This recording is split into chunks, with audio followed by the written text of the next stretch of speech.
আলফাৰ এনেকুৱা এখন গাঁও নাই অসমৰ যিখন গাঁৱত আলফা সোমোৱাই মানে বাপেক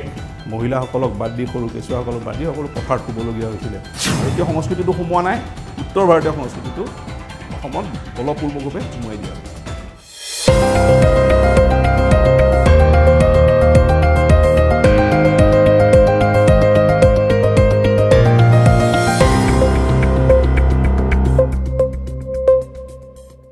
নমস্কাৰ। প্ৰতিপক্ষৰ এটা নতুন খণ্ড সম্প্ৰতি অসমজুৰি আলফা পৰেশ বৰুৱা আলোচনা আদি বিষয়বোৰ লৈ পেলাই ব্যাপক চৰ্চা হৈছে। পৰেশ বৰুৱা আলোচনালৈ আহিবলৈ নাহে, পৰেশ বৰুৱা আলোচনালৈ অহাটো উচিত বুলি বেছিভাগ অসমীয়া মানুহে আজি মুহূৰ্তত দাবী কৰিছে। সকলো অনুৰোধ কৰিছে যে দীৰ্ঘদিন ধৰি অসমক বিভিন্ন ধৰণে ব্যতিব্যস্ত কৰি ৰখা বুলিয়েই কৈছোঁ এই সমস্যাটো এটা সমাধান হ'ব লাগে। আজি আমি এই খণ্ডটোত প্ৰতিপক্ষৰ মই জিতুমণি বৰাই নিমন্ত্ৰণ কৰি আনিছোঁ কল্পজ্যোতি নেওগক, আলফাৰ প্ৰাক্তন বৈদেশিক সচিব, সদৌ গুৱাহাটী ছাত্ৰ সন্থাৰ একালৰ সভাপতিৰ দায়িত্বত থকা শ্ৰী নেওগ আমাৰ মাজত উপস্থিত আছে। তেখেতক খুব দীঘলীয়া বিৰতিৰ মূৰত হয়তো মানে সংবাদ মাধ্যমৰ সৈতে মুখামুখি হৈছে। আমি গোটেই অসমজুৰি আজি প্ৰতিজন মানুহৰ মাজত আলফালৈ যোৱা নোযোৱা গ্ৰেপ্তাৰ হোৱা বিভিন্ন বিষয় লৈ পেলাই যি ধৰণৰ এটা ব্যাপক হঠাৎ চৰ্চালৈ অহা বিষয়ত আলোচনা কৰিম। মই প্ৰথমতেই শ্ৰী নেওগ ডাঙৰীয়াৰ পৰা জানিব বিচাৰিম, আপুনি আলফাত কিমান চনত যোগ দিছিলে? আলফাত আমি 1982 চনতে আলফাত লগত জড়িত হৈ পৰিছিলোঁ আৰু প্ৰত্যক্ষভাৱে তাৰ আগতে আমি ছাত্ৰ সন্থা কৰি আছিলোঁ। মই মালিগাঁও ছাত্ৰ সন্থাৰ সভাপতি আছিলোঁ, পশ্চিম গুৱাহাটী ছাত্ৰ সন্থাৰ সভাপতি আছিলোঁ। তাৰপিছত আলফাৰ একচুৱেলি সেই সময়ৰ যিটো পৰিৱেশ, সেই পৰিৱেশৰ ওপৰত নিৰ্ভৰ কৰি কিহে আপোনাক মানে আলফাক যোগ দিবৰ কাৰণে ছাত্ৰ সন্থাৰ পৰা দিবলৈ চাওক। তেতিয়া মই 1979 চনত মেট্ৰিক পাছ কৰিছোঁ। একদম সফল ডেকা বুলি মানে ডেকাৰ যৌৱনৰ মানে শাৰীত সেই যৌৱনৰ সেই সময়ছোৱাত মানুহৰ এনে এটা স্পৃহা থাকে দেশখনৰ প্ৰতি ভাল পোৱাৰ আবেগ থাকে। তাতোতকৈ ডাঙৰ কামটো হৈছিলে যে সেই সময়ত এটা পৰিৱেশ সৃষ্টি হৈছিলে, যে মানে সশস্ত্ৰ সংগ্ৰামৰ এটা পৰিৱেশ সৃষ্টি হৈছিলে এই কাৰণে যে 1979 চনৰ পৰা জন্মলগ্নৰে পৰা মই বহিৰাগত আন্দোলনৰ লগত জড়িত, বিদেশী আন্দোলনৰ লগত জড়িত হৈ আছিলোঁ। গতিকে 1979 চনৰ পৰা ভাৰত চৰকাৰে সদৌ অসম ছাত্ৰ সন্থাৰ জৰিয়তে প্ৰতিষ্ঠা লাভ কৰা বুলি ক'ব লাগিব। প্ৰতিষ্ঠা লাভৰ গণ বিপ্লৱৰ যিটো সৃষ্টি হৈছিলে বিদেশী বহিষ্কৰণৰ কাৰণে, বিদেশী বহিষ্কাৰ কৰিবৰ কাৰণে, সেই সময়ত ভাৰতীয় চৰকাৰৰ দ্বাৰা বা সেই সময়ত অসমতো চৰকাৰ আছিলে, কংগ্ৰেছৰ চৰকাৰ আছিলে। আপুনি সদৌ গুৱাহাটী ছাত্ৰ সন্থাৰ সভাপতি আছিল? সেইটো মই পিছৰ পৰ্যায়ত আছিলোঁ। মই সদৌ গুৱাহাটী ছাত্ৰ সন্থাৰ সভাপতি আছিলোঁ 1986 চনত। আৰু তেতিয়া আমাৰ মুখ্যমন্ত্ৰী হিমন্ত বিশ্ব শৰ্মা, এতিয়াও বৰ্তমানৰ মুখ্যমন্ত্ৰী হিমন্ত বিশ্ব শৰ্মা প্ৰতিটো আছিলে, সাধাৰণ সম্পাদক আছিল। আপুনি সভাপতি, তেখেত সাধাৰণ সম্পাদক আছিল। হয়,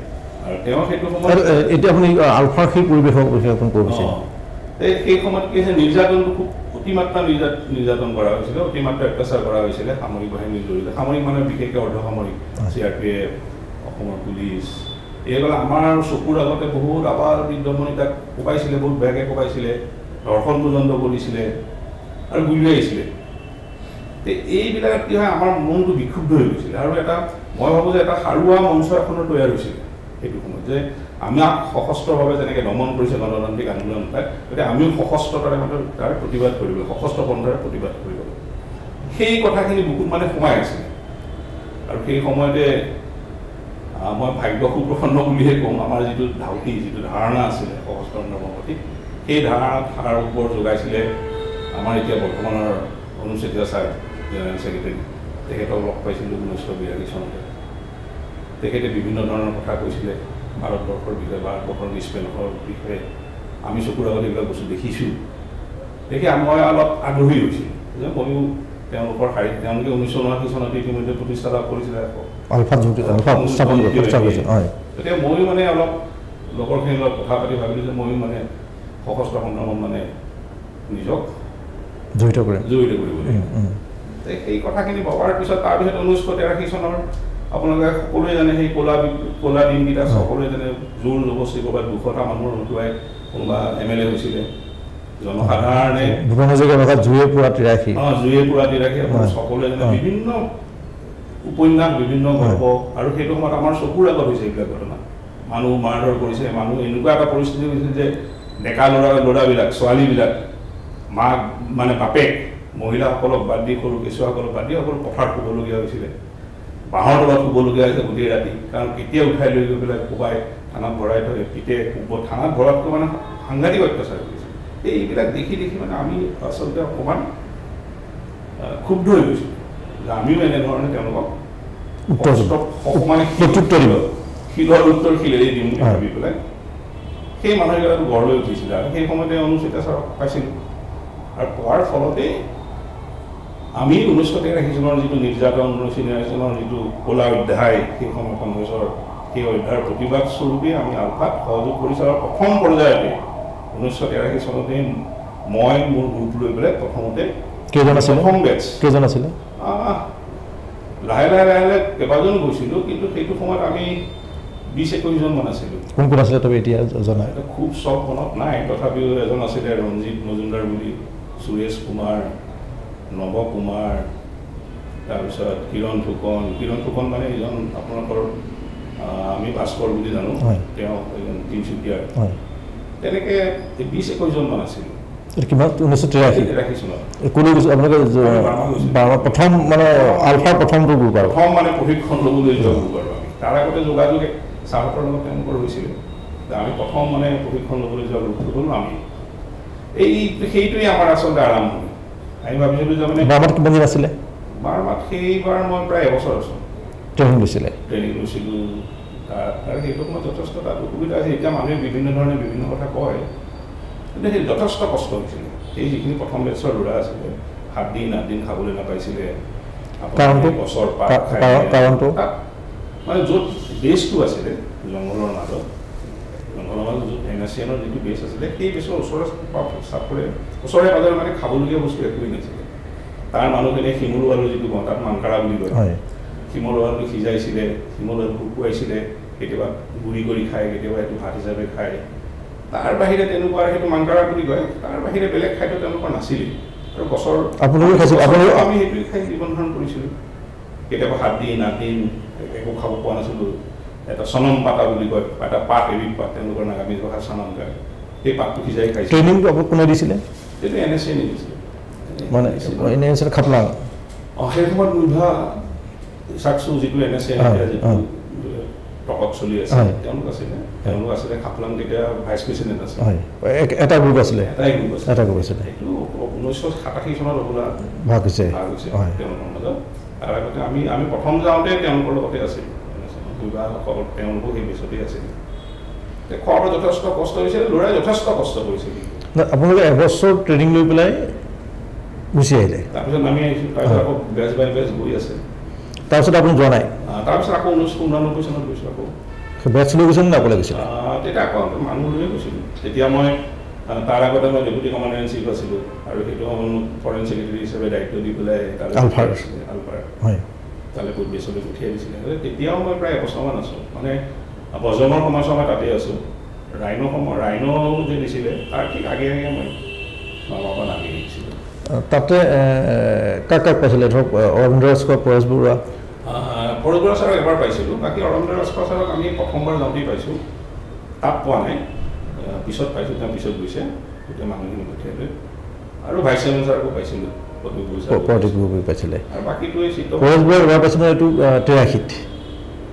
পৰেশ বৰুৱাক পাইছিলে যে 83 তেখেতক আমি 82তে পাইছোঁ নাছিলে তেতিয়া বুদ্ধেশ্বৰ গগৈ কামাণ্ডেণ্ট আছিলে মানে CNC আছিলে আৰু পিছৰ বুদ্ধেশ্বৰ গগৈ তেতিয়া আলফাৰ মুখ্য সেনাধ্যক্ষ আৰু পৰেশ বৰুৱা একো নাছিলে পিছলৈ তেওঁ সলনি পৰেশ বৰুৱা আহিছিল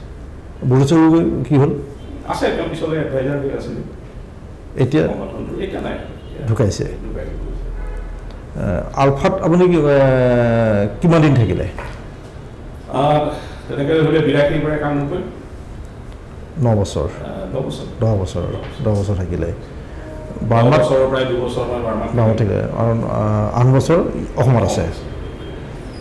সেই সময়ৰ অসমৰ বিশেষ উল্লেখযোগ্য আপোনাৰ মানে ভূমিকা কি আছিলে অসমত থকা সময়ছোৱাত উল্লেখযোগ্য ভূমিকাৰ ভিতৰত প্ৰথম কথা আমি সংগঠনটো কৰিছিলোঁ সংগঠন বৃদ্ধিৰ কাৰণে যথেষ্ট কাম কৰিছিলোঁ মেক্সিমাম কিমান হৈছিল আপোনাৰ সদস্য সংখ্যা আলফাৰ আণ্ডাৰগ্ৰাউণ্ড অভাৰগ্ৰাউণ্ড মিলাই আৰু চাওক আণ্ডাৰগ্ৰাউণ্ড অভাৰগ্ৰাউণ্ড মিলি পেলাই আণ্ডাৰগ্ৰাউণ্ডখিনি আমি ক'ব পাৰোঁ কাৰণ সেইবিলাক ৰেজিষ্টাৰ্ড থাকে কিমান হৈছিল অভাৰগ্ৰাউণ্ডটোতো আমি ধৰিব নোৱাৰোঁ প্ৰত্যেক শুভাকাংক্ষী বহুত থাকে শুভাকাংক্ষীটো প্ৰত্যেক ঘৰে ঘৰে আছিলে মানে আলফা এনেকুৱা এখন গাঁও নাই অসমৰ যিখন গাঁৱত আলফা সোমোৱা আণ্ডাৰগ্ৰাউণ্ড কিমান আছিলে তেতিয়া সেইটো সময়ত মই থাকোঁতে ধৰক মই প্ৰথম পৰ্যায়ৰ কথা কৈছোঁ পিছলৈ বহুত হ'ল আৰু প্ৰথম পৰ্যায়ত আমি খুব বেছি 400 মান আছিলোঁ 350 400 মান আছিলোঁ অলপ আমি বাৰ্মাত আছিলোঁ সশস্ত্ৰ পৰীক্ষণ লোৱাৰ পিছলৈ বহুত বৃদ্ধি পাইছে এইটো বৃদ্ধি হৈ প্ৰায় মানে একজেক্ট এইটো ক'ব নোৱাৰিম কিন্তুতো 1999 বেছি হৈছে 1000 একদম কম মানে এখন ডিষ্ট্ৰিক্টৰ পৰা এইটো তেতিয়া পৰীক্ষণপ্ৰাপ্ত অকল বাৰ্মাতে হোৱা নাছিল ইয়াৰ চৰাইটো লক্ষীপুৰতো হৈছিল লক্ষীপুৰতো তেনেকৈ ট্ৰেইনিংলৈ এখন ডিষ্ট্ৰিক্টৰ পৰাই 200ৰ ওপৰত আছিলে 200 আৰু তেনেকৈ আছে আপুনি বাংলাদেশ গৈছে আপুনি মই বাংলাদেশ জানে ন আপোনালোকে যেতিয়া পৰীক্ষণ লৈছিলে বাৰ্মাত পৰেশবাবু এনেই কেম্প ক'ত আছিলে তেওঁ স্থায়ীভাৱে থকাৰ তেওঁ মেইনলি প্ৰথমতেতো বাৰ্মাত আছিলে পিছলৈ অসমতে আছিলে অসমৰ লক্ষীপথাৰ চৰাইটো এইকেইখন ঠাইতে তেওঁ আছিলে পিছলৈ বাংলাদেশত যেতিয়া আমাৰ এটা হেৰি হৈ গ'ল মানে বেছ এটা আৰম্ভ হৈ গ'ল সেই বেছটো হোৱাৰ পিছতে আচলতে বাংলাদেশলৈ বাকী মানুহখিনি চিফ্ট কৰিছে তাৰ আগতে অসম আৰু বাৰ্মাৰ ভিতৰতে আৰম্ভণি বাংলাদেশত কেম্প কিমান দিনৰ পৰা আৰম্ভ হৈছে বাংলাদেশৰ 1988 চনৰ পৰা আৰম্ভ হৈছে আৰু এটা মই সুধোঁ মানে সেই সময়তে খুব সাংঘাতিক ধৰণে বাতৰি ওলাইছিলে আমি পঢ়িছিলোঁ বা আমি লিখিবলগীয়া হৈছিলে সোণালী বেংকত আলফাৰ টকা থোৱা বুলি প্ৰায় 200 কোটি টকা এনেই কথাটো মানে সঁচা ইমান খুব নাজানিম এইটো সেই সময় বিত্ত বিভাগত যিসকল আছিলে ছেক্ৰেটাৰী যে আছিলে তেওঁলোকে জানিব হয়তো ক'ৰবাত তেনেকৈ চলিবৰ কাৰণে কিছু অংশ হয়তো যেনেকৈ হয় ব্যৱসায় বা মই বেংকত তেনেকৈ জমা ৰাখিব পাৰে এইটো একো মই মানে মিছাও নহ'ব পাৰে আৰু মানে সঁচা বুলিও মই এতিয়া ক'ব নোৱাৰোঁ ফাণ্ডটো আপোনালোকে ধৰক আলফাৰ ফাণ্ডটো অৰিহণা আছিলে আৰু কাৰোবাৰ পৰা আমি অলপ সঁচা কথা ক'বলৈ গ'লে যিসকল ডাঙৰ ব্যৱসায় আছে তেওঁলোকক আমি আমাৰ ডিমাণ্ড দিছিলোঁ ডিমাণ্ড হিচাপেও পইচা গৈছিলে পইচা তেতিয়া প্ৰথম অৱস্থাত যথেষ্ট কষ্ট হৈছিলে এতিয়া আলফাৰ এতিয়া কেনেকুৱা আলফাৰ আপোনালোকে খবৰ থাকে বা আপোনালোকে জানে বা সংস্পৰ্শত আছে বিত্তীয় অৱস্থা কেনেকুৱা বিত্তীয় অৱস্থা আগৰ নিচিনা টনকিয়াল নহয় কাৰণ ধৰক এতিয়া আমি 1991 চনত আমি ওলাই আহিলোঁ প্ৰায় 70% মানুহ আমি তৃতীয় লাইনৰ যিটো মানুহ আমিতো প্ৰথম লাইনৰ কেতিয়াও নাছিলোঁ দ্বিতীয় লাইনৰ যিখিনি আমি নেতা আছিলোঁ তাৰ 70% আমি প্ৰায় ওলাই আহিছিলোঁ আৰু সেইটো সময়ত এটা সাংঘাতিক বিপৰ্যয়ৰ সন্মুখীন হৈছিল আলফা আৰু বিপৰ্যয়ৰ সন্মুখীন হৈ তেওঁলোকৰ পইচা পাতিও যথেষ্ট কষ্ট হৈছিলে সংগঠন কৰিবলৈ যথেষ্ট কষ্ট হৈছিলে সেই ইতিহাসটোতো আপুনি জ্যেষ্ঠ সাংবাদিক হিচাপে নিশ্চয় ৰাখিছে সেই সময়ত যথেষ্ট কষ্ট আছিলে এতিয়া আকৌ পুনৰ মই শুনিছোঁ মই এইটো আৰু ইমান প্ৰত্যক্ষভাৱে জড়িত নহয় কিন্তু শুনিছোঁ এতিয়া লাহে লাহে আকৌ আগৰ দৰে ফণ্ড ধৰি উঠিছে মানে ফাইনেন্সিয়েলিও ফণ্ড ধৰি উঠিছে লাহে লাহে আৰু সাংগঠনিক ভেটিও যথেষ্ট আগতকৈ সুদৃঢ় হৈ আছে আগতকৈ মানে আজিৰ পৰা 6-7 বছৰ আগতে যিটো পৰ্যায়ত আছিলে ধৰক 1994-5ৰ পিছৰ পৰা লাহে লাহে যথেষ্ট বিপৰ্যয় হৈছিলে যথেষ্ট সমস্যাৰ সন্মুখীন হৈছিলে আলফা সেই পৰ্যায়টো কিন্তু তেওঁলোকে এতিয়া অতিক্ৰম কৰিছে যেন মোৰ লাগে নতুনকৈ আকৌ কাৰণটো কেনেকৈ তাৰ কাৰণ ধৰক পটককৈ ক'ব নোৱাৰি কিন্তু আপুনি এটা কথা চাব মানুহ আলফালে যে যায় আমি যে আলফালে গৈছিলোঁ এটা পৰিৱেশ আছিলে এটা পৰিৱেশ সৃষ্টি কৰিছে আলফাত যাব লাগিব আমি সশস্ত্ৰ পন্থাৰেহে ভাৰতবৰ্ষক শিক্ষা দিব আমি আমাৰ মানুহখিনি ন্যায় দিব পাৰিম ন্যায় পাম আৰু অসমৰ অৰ্থনৈতিক অৱস্থাও ৰাজ্যখন যথেষ্ট বেয়া আছিলে গতিকে সেই ক্ষেত্ৰত সেই পৰিৱেশটোৰ ওপৰত ভিত্তি কৰি আলফা ইমান সমৃদ্ধি লাভ কৰিছিলে মানে পটভূমিটো আহিছিলে এতিয়া আকৌ সেই পটভূমিটো কিন্তু লাহে লাহে মোৰ অনুমান হৈছে যেন লাহে লাহে সেই পটভূমিটোৰ আকৌ আপুনি এটা কাৰণ কওকচোন মানে পটভূমিটো সৃষ্টি হোৱাৰ কাৰণ কেনেকুৱা পটভূমি কেনেকুৱা ধৰণৰ মানে এতিয়া মাটি সাৰুৱা বুলি মই ভাবিছোঁ, মানে BCC বোলে মাটি সাৰুৱা হৈছে বুলি মই ভাবিছোঁ। এইকাৰণে আজি আপুনি কিছুদিন ধৰি চাব, মই কাকো দুখ নিদিওঁ, কংগ্ৰেছ ভাল, বিজেপি ভাল, চৰকাৰ বেয়া। আজি আপুনি 1947 চনৰ পৰা অসমত খিলঞ্জীয়া মানুহে শাসন কৰি আহিছে অসমীয়া মানুহখিনিক। আমাৰ যিমান মুখ্যমন্ত্ৰী হৈছে, যিমানখন মিনিষ্ট্ৰী চব খিলঞ্জীয়া মানুহৰ দ্বাৰা গঠিত। তেওঁলোকৰ ভুলৰ কাৰণে এইবিলাক হৈছে, আকৌ তেওঁলোকে ভুল কৰিবলৈ আৰম্ভ কৰিছে। আপুনি ভাবক, আজি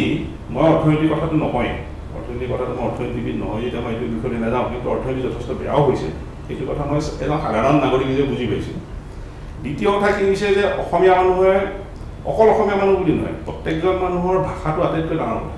জন্ম হৈয়ে আমি প্ৰথমতে ভাষা ক'ব লাগিব। মাকৰ গাখীৰ যেনেকুৱা, ভাষাটো আমাৰ কাৰণে তেনেকুৱা। মই বেলেগৰ কথা নাজানো, মই মোৰ কথা কৈ আছোঁ। হয়তো মোৰ নিচিনা আৰু বহুত আছে তেনেকুৱা, যিসকলে মাতৃদুগ্ধ আৰু মাতৃভাষাটোক একে পৰ্যায়ৰ বুলি ভাবে। জন্ম হৈ মা দেউতা মাতিবলৈ শিকাৰ পৰা আমি অসমীয়া ভাষা কৈছোঁ। শিৰাই শিৰাই অসমীয়া ভাষাটো আমাৰ সোমাই আছে। সেই ভাষাটো যেতিয়া অৱমানিত হয়, অৱহেলিত হয়, বা যেন অনুমান হয়, তেতিয়া মানুহ বিশুদ্ধ হয়। আপুনি চাওক, কিছুদিন আগতে কেইজনমান শিক্ষকক একদম ধেমাজি, মাজুলী এনেকুৱা ইণ্টেৰিয়ৰ জেগা কিছুমান য'ত খিলঞ্জীয়া মানুহে বসবাস কৰে, তাত একজন হিন্দীভাষী মানুহক নিয়োগ কৰা হ'ল LP স্কুলৰ মাষ্টৰ হিচাপে। তেওঁক বোলে হিন্দী শিক্ষক হিচাপে হাইস্কুলত দিছে, ক'বলগীয়া নাই। টেটৰ কিবা এটা নিয়ম আছে, কিবা এটা পাৰ্চেণ্টেজ মানে ষ্টেটে ল'ব পাৰে বাহিৰৰ পৰা। কিন্তু প্ৰাথমিক স্কুলত য'ত ল'ৰা ছোৱালীয়ে অসমীয়া বাহিৰে বেলেগ ভাষা বুজিয়ে নাপায়, সেই মানুহখিনি কেইজনমান হিন্দীভাষী মানুহক শিক্ষা দিবলৈ পঠিয়াই দিয়া হৈছে। তাৰমানে কেইটা তেওঁলোকে হিন্দী সম্প্ৰসাৰণবাদটো কৰিব বিচাৰিছে নেকি? তাৰপিছত হঠাৎ অমিত শ্বাহ ডাঙৰীয়াই, গৃহমন্ত্ৰী ডাঙৰীয়াই পাৰ্লিয়ামেণ্টত কৈ দিলে যে নৰ্থ ইষ্টত তাৰমানে আমি হিন্দী ভাষা বাধ্যতামূলক কৰিম আৰু 22,000 হিন্দী ল'ৰা ছোৱালীক আমি তাত চাকৰি দিম, হিন্দী ভাষাৰ শিক্ষক নিযুক্তি দিম উত্তৰ পূৰ্বাঞ্চলত। হয়, কিহৰ কাৰণে? য'ত সৰু সৰু ভাষাবিলাক জীয়াই আছে, ভাষাবিলাকৰ সৰু সৰু ভাষাবিলাকৰ পৰিৱৰ্তনৰ কাৰণে। কিন্তু কালি আকৌ প্ৰধানমন্ত্ৰীয়ে নিজেই ক'লে যে জাতি জনগোষ্ঠী বা ভাষাবোৰ বা ক্ষুদ্ৰ সৰু ভাষাবোৰ আমি সমানেই গুৰুত্ব দিব লাগিব, নহ'লে ভাৰতবৰ্ষৰ যিটো ভেৰিয়েশ্যন, ভাৰতৰ যিটো হেৰি আছে সেই বস্তুটো তেওঁ কালি কৈছে প্ৰধানমন্ত্ৰীয়ে। কালি কৈছে, কিন্তু তেওঁলোকৰ দুইজনৰ মাজতে কথা তাৰমানে মিল নাই। এজনে কৈছে যে হিন্দী ভাষা নৰ্থ ইষ্টত বলপূৰ্বকভাৱে বাধ্যতামূলকভাৱে প্ৰয়োগ কৰিব। ইয়াৰ অৰ্থটো কি? যে উত্তৰ ভাৰতৰ লগত হিন্দীভাষী মানুহ এই কথাটোৱে মানে এতিয়া আলফাপঞ্জী যেতিয়া সাৰুৱা হৈছে বা আলফালৈ এতিয়া মানে পুলিচ প্ৰশাসনে কৈছে প্ৰায় 200মান মানুহ হয়তো খুব সোনকালে গৈছে। আলফালৈ বেছি কিমানমান গৈছে? মোৰ মতে 500 ওচৰা-ওচৰি হ'ব। এইটো কিমান দিনৰ ভিতৰত গৈছে? এই আজি ধৰক 6 মাহত 500 ল'ৰা ছোৱালী গৈছে। যিবোৰ ল'ৰা ছোৱালী গৈছে তেওঁলোকৰ মানসিকতা বা তেওঁলোকৰ হেৰিটো কি বুলি ভাবে? মইতো কৈ আছো আপোনাক যে এই যে ভাষাটোৰ যিটো অৱমাননা কৰিছে, প্লাছ আকৌ সেইটো হ'ব পাৰে নে আৰু বেলেগ আছে। আমি অসমত থাকি এনেকুৱা কিছুমান মানুহে অনুভৱ কৰিবলৈ আৰম্ভ কৰিছে যে আমি নিজেই আঁতৰি যাবলগীয়া পৰিস্থিতি সৃষ্টি হৈছে। নিজৰ ঠাইডোখৰ এৰিব লাগিব যেন, আমি যে নিজৰ ঠাইখন এৰি দিব লাগিছে, মাটি বাৰী সকলো ক্ষেত্ৰতে। এই কথাটো আমি ইয়াত বহি থকা মানুহখিনি যিমান গম পাওঁ, এই ল'ৰা ছোৱালীবিলাক আজিকালি শিক্ষিত হৈছে, নেটত বিভিন্ন ধৰণৰ বস্তু পায়, তেওঁলোকৰ জ্ঞান আমাতকৈ যথেষ্ট বেছি। তেওঁলোকে বুজি পাইছে কি হৈছে, পৰৱৰ্তী পৰ্যায়লৈ কি হ'ব। বিভিন্ন বিশ্লেষণো কৰে, হয়তো এটা বুজি পাইছে, তেওঁলোকে বিশ্লেষণ কৰিব পাৰিছে। আৰু কথাটো এইটোহে, বিশ্লেষণ আমাতকৈ বেছি ভালকৈ কৰে।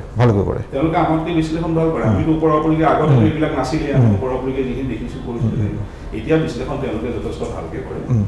আৰু তেওঁলোকৰ মনত এটা সংশয় সোমাইছে যে অসমীয়া মানুহখিনি এটা বিপদ আহি আছে।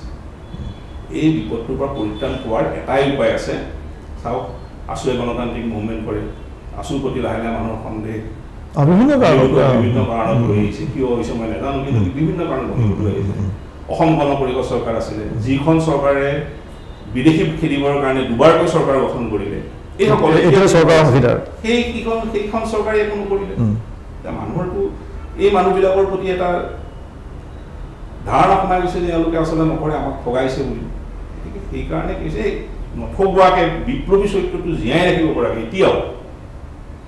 আমি আমাৰ দাবী নমনালৈকে আমি লৰচৰ নকৰোঁ বুলি ক'ব পৰা উজনি, নামনি, গোৱালপাৰা, ধুবুৰী, কোকৰাঝাৰ বিভিন্ন ঠাইৰ পৰা অকল শিৱসাগৰ ডিব্ৰুগড় তিনিচুকীয়া এনেকৈ আপোনালোকৰ সেই সময়ত মানে আমাৰ সময়ত নহয় আমাৰ সময়ততো আমি গোটেই একেবাৰে ধুবুৰী গোৱালপাৰা চব আছিলোঁ পিছৰ যিটো বিপৰ্যয়ৰ পিছৰ চোৱা আছিলোঁ দুই এজনকৈ গৈ আছিলে কিন্তু সেইখিনি আপোনাৰ হেৰি এই শিৱসাগৰ ডিব্ৰুগড় তিনিচুকীয়া এনেকৈ সেইটো বেল্ট এতিয়াতো নহয় এতিয়া আপুনি নলবাৰীৰ পৰা গৈছে গোৱালপাৰা গৈছে ধুবুৰী গৈছে কাৰ্বি আংলং গৈছে গুৱাহাটী গৈছে ৰঙিয়া গৈছে গতিকে এতিয়া আকৌ সেই আগৰ হেৰিটো ঘূৰি অহা যেন মোৰ লাগিছে আৰু এইটো কিন্তু চৰকাৰৰ ভুল আছে বহুত ভাল কাম কৰিছে মই নকওঁ এই প্ৰথম কথা যে জোৰ জবস্তি হিন্দী ভাষাটোক অসমত সোমোৱাই লৈ অসমীয়া মানুহখিনি উত্তৰ ভাৰতৰ লগত এছিমিলেশ্যন কৰিব বিচাৰিছে জোৰ জবস্তি এছিমিলেশ্যন কৰিব বিচাৰিছে কালক্ৰমত লাহে লাহে চাওক ভাষা সংস্কৃতি এইবিলাকতো নদীৰ নিচিনা আশে পাশৰ বস্তু সামৰি বুকুত আগবাঢ়িব সমৃদ্ধি হয় ডাঙৰ হয় তেনেকৈ হিন্দী ভাষা সোমাইছে বিভিন্ন অকল হিন্দী বুলি নহয় বঙালী ভাষা সোমাইছে উড়িয়া সোমাইছে বিভিন্ন ভাষা সোমাইছে অসমত বিভিন্ন সংস্কৃতি সোমাইছে কৃষ্টি সোমাইছে কিন্তু বলপূৰ্বকভাৱে যেতিয়া এটা বস্তু জাপি দিয়া হয় তেতিয়াহ'লে মানুহ বিক্ষুব্ধ হয় এতিয়া বলপূৰ্বক জাপি দিয়া নিচিনা কথা হৈছে আজি ইকনমিক্সৰ চাবলৈ গ'লে আপোনাৰ এইটো কিবা এটা যে প্লেন আছে যে কিবা আজিকালি 1250 টকা দিয়ে অৰুণোদয় আছে অৰুণোদয় আছে মহিলাখিনিক 1000 বা 1250 টকা দিলে 1250 টকাত এক মাহত কি হয় কিন্তু গাঁৱত 1250 টকাৰ অৰ্থ আছে মই বুজি পাওঁ গাঁৱৰ মানুহখিনি এইটো বস্তু এই 1250 টকাৰ যথেষ্ট মূল্য থকা বুলি ভাবে কিন্তু তাৰ বাহিৰে তেওঁলোকৰ দুটা ল'ৰা ছোৱালী আছে তিনিটা ল'ৰা ছোৱালী আছে শিক্ষিত ল'ৰা ছোৱালী আছে তেওঁলোকে কি কৰিব তেওঁলোকৰ কাৰণে কি আঁচনি আছে নিবনুৱা সমস্যা চৰকাৰে সেইদিনাখন বাইৰে এই বস্তুটো যাম কিন্তু মই আৰু এটা হৈছে পৰেশ বৰুৱাক মুখ্যমন্ত্ৰী হিমন্ত বিশ্ব শৰ্মাই দায়িত্ব লৈ আলোচনাত মাতিছিলে আৰু আপুনি নিশ্চয় জানে যে 15 আগষ্ট 26 জানুৱাৰী প্ৰথমবাৰৰ কাৰণে আলফাই বয়কট কৰা নাছিলে বৰ্জনৰ আহ্বানো জনতাক দিয়া নাছিলে তেওঁলোকে যেনে পালে নাপালে নিজৰ ওপৰত এৰি দিছিলে এটা ঠিক মানুহে আশা কৰিছিলে এটা ট্ৰেকত গৈ আছে গোটেই বস্তুটো পৰেশ বৰুৱাৰ লগত আপোনাৰ নিশ্চয় যোগাযোগ হয় বা বিভিন্ন ফোন কৰি নিশ্চয় আপোনাকো চাগে ফোন কৰে এই কথাটো আপুনি কি কৰিব বিচাৰে পৰেশ বৰুৱাই কি কৈছে আপোনাক কথা পাতিব তেওঁ কৰিছে নেকি কিবা এই বিষয়লৈ প্ৰথম কথাটো চাওক এই সমস্যাটো যিটো আমাৰ স্বাধীনতাৰ আলোচনাৰ বিষয় লৈ পেলাই সমস্যাটো যিমান সোনকালে সমাধান হয় আলোচনাৰ মাধ্যমেৰে কিন্তু সন্মানজনক আলোচনা হ'ব মানুহে আলোচনাটো হ'ল মাতিলে আহিলে আকৌ এতিয়া ৰবীন্দ্ৰ ৰাজখোৱা ছাৰ অনুচিতা ছাৰৰ যিটো অৱস্থা হৈছে তেওঁলোকক আলোচনা কৰি আজি 1.5 বছৰ ধৰি কোনো ধৰণৰ কোনো সিদ্ধান্ত নাই দাবী সভাত প্ৰস্তুত কৰিবলৈ আছে কোনো ধৰণৰ আলোচনা নাই গতিকে সেই একেটা পৰ্যায়ত যেতিয়া অসন্মানজনক আলোচনালৈ যদি কাৰোবাক মাতে মই ভাবোঁ তেওঁ স্বাভাৱিকতে নাহিব এক নম্বৰ কথা সন্মানজনক আলোচনা হ'ব লাগিব সন্মানজনক আলোচনা হ'লে তেখেত আহিব মই জানো আহিব কিন্তু তেখেতৰ এটা চৰ্ত আছে যে আলোচনাত সাৰ্বভৌমত্বৰ কথাখিনি টুমুকি হ'ব লাগিব আলোচনা হ'ব লাগিব কেন্দ্ৰীয় চৰকাৰে এই কথাটো নামানে কেন্দ্ৰীয় চৰকাৰে সাৰ্বভৌমত্বৰ ওপৰত কোনো ধৰণৰ আলোচনা হোৱাটো বিচৰা নাই যদি তেওঁলোকে নিবিচাৰে আৰু এওঁ যদি আপুনি কি পৰামৰ্শ দিব মোৰ কথাটো চাওক স্বাধীনতা সাৰ্বভৌমত্ব পৃথিৱীৰ কোনো এখন এনেকুৱা ৰাষ্ট্ৰ নাই যাৰ সীমা সলনি হোৱা নাই সময়ে সময়ে সীমাবিলাক সলনি হৈ আহিছে ভাৰতবৰ্ষৰ সীমা সলনি হ'ব পাৰে কোনো ক'ব নোৱাৰে যে ভাৰতবৰ্ষৰ আজিৰ সীমা কিমান আছে চাইনাই আগবাঢ়ি আহি আছে নেপালে ক'ৰবাত সীমাখন লৈছে গতিকে সীমাটো এইটো একদম ডাঙৰ কথা নহয় মানুহৰ এটা স্বাভাৱিক স্পৃহা আছে সকলো মানুহে স্বাধীনভাৱে ন্যায় দিব বিচাৰিছে ভোট আমি দিছোঁ ভোটাধিকাৰ আছে আমাৰ ভোট দিব পৰা আমি নেতা আমি নিজৰ নিৰ্বাচন আছে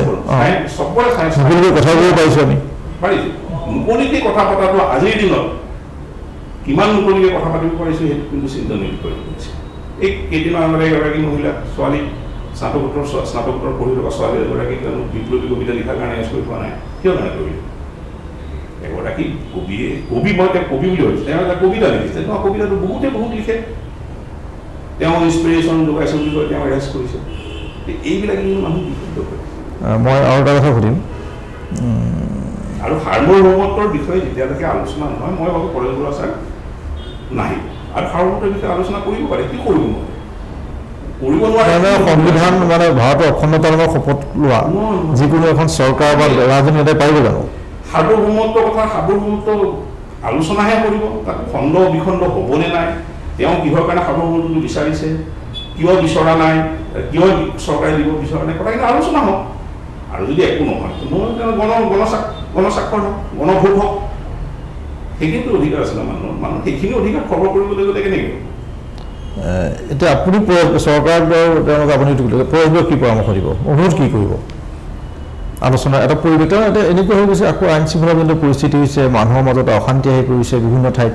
আৰু বিভিন্ন মানুহ কোনোবাই লিখিছে ল'ৰা ছোৱালী এৰেষ্ট হৈছে এটা এই পৰিৱেশটো যদি নহয় আৰু সদায় অসমীয়া মানুহৰে ক্ষতি হয় অসমীয়া ল'ৰা ছোৱালীৰ মৃত্যু হয় অসমীয়া মানুহৰ তেওঁ নেতাই হওক পুলিচেই হওক আমাৰ যুৱক যুৱতীয়ে হওক সদায় অসমীয়া আমি সদায় হেৰুৱাবলগীয়া হৈছে এইটো সময়ত আপুনি কি ক'ব এতিয়া এইটো একদম সঁচা কথা যিমানেই যি নহওক ক্ষতিটো কিন্তু আমাৰ হৈছে আৰু যিখিনি ল'ৰা ছোৱালীৰ ক্ষতি হৈছে সেইখিনি একদম উঠি অহা ল'ৰা ছোৱালী উঠি অহা ল'ৰা ছোৱালীৰ সৈতে আমি চৰকাৰী পক্ষৰ পৰা কোনোবা যদি মৃত্যু হৈছে অসমীয়া ল'ৰা ছোৱালী হৈছে আলফাৰ ফালৰ পৰা যদি কোনো হত্যা হৈছে সেইজনো অসমীয়া ল'ৰা ছোৱালী হৈছে গতিকে এইটো খুব দুখজনক পৰিস্থিতি মই ভাবোঁ যে পৰেশ বৰুৱা ছাৰেও কথাখিনি হৃদয়ংগম কৰক তেখেতে হৃদয়ংগম নাই কৰা বুলি মই নকওঁ হৃদয়ংগম নিশ্চয় কৰিছে এইবিলাক কথা বুজি পায় তেখেতৰ আজি কিমান বছৰ 40 বছৰ এইটো বিপ্লৱী মানে চৰিত্ৰ তাত আমি এতিয়াও অটুট ৰাখিছে বিপ্লৱৰ বিভিন্ন মানুহৰ লগত বিপ্লৱী মানুহৰ লগত তেওঁ যোগাযোগ হৈছে তেওঁ নিশ্চয় বুজি পায় এই কথাটো কেন্দ্ৰীয় চৰকাৰে বুজি পোৱা উচিত তেখেতক সন্মানৰ কাৰণে নাটক সাৰ্বভৌম কথাটো আলোচনা হওক যদি নালাগে তেওঁ ক'ব নহয় নালাগে ডিবেট হোৱাটো অসুবিধা নাই অসুবিধা আৰু সাৰ্বভৌমত্বৰ কথা পাতিলেই যে সাৰ্বভৌমত্বটো মানে এটা স্বাধীনতা দি দিবলৈ তাৰ অৰ্থ নাই আমি ভাৰতবৰ্ষৰ এখন শক্তিশালী দেশ এতিয়া আমি থাকিব বিচাৰোঁ ভাৰতবৰ্ষৰ লগতে কিন্তু বলপূৰ্বকভাৱে নহয় আমি মিলাই দিলে এতিয়া যেনেকৈ বলপূৰ্বকভাৱে উত্তৰ ভাৰতৰ সংস্কৃতিবিলাক সোমাই দিব বিচাৰিছে আমি অসমীয়া সমাজখন আফাৰ সময়ৰ কথাখিনি বাদ দিলে অসমীয়া সমাজখন শান্তিপ্ৰিয় আৰু ডিচিপ্লিন শৃংখলাবদ্ধ আপুনি চাব নামঘৰলৈ যাব সেৱা কৰিব ওলাই আহিব কোনোবা যদি মন্দিৰলৈ গৈছে আধ্যাত্মিকতা ৰাখি পূজা পাৰ্বণ কৰি ওলাই আহিছে তেতিয়া সেইবিলাক আছে নেকি যিখন সমাজত বাল্য বিবাহ আছে বিধৱা বিবাহ হ'ব নোৱাৰে যিখন সমাজত যৌতুক প্ৰথা আছে য'ত গৰ্ভত ছোৱালী শিশুৰ জন্ম হ'লে ভ্ৰূণ হত্যা কৰাৰ সংস্কৃতি আছে সেই সংস্কৃতিটো অসমীয়া সংস্কৃতিয়ে মানি ল'ব নেকি সেইটো হৈছে এতিয়া ভাৰতীয় সংস্কৃতিটো সোমোৱা নাই উত্তৰ ভাৰতীয় সংস্কৃতিটো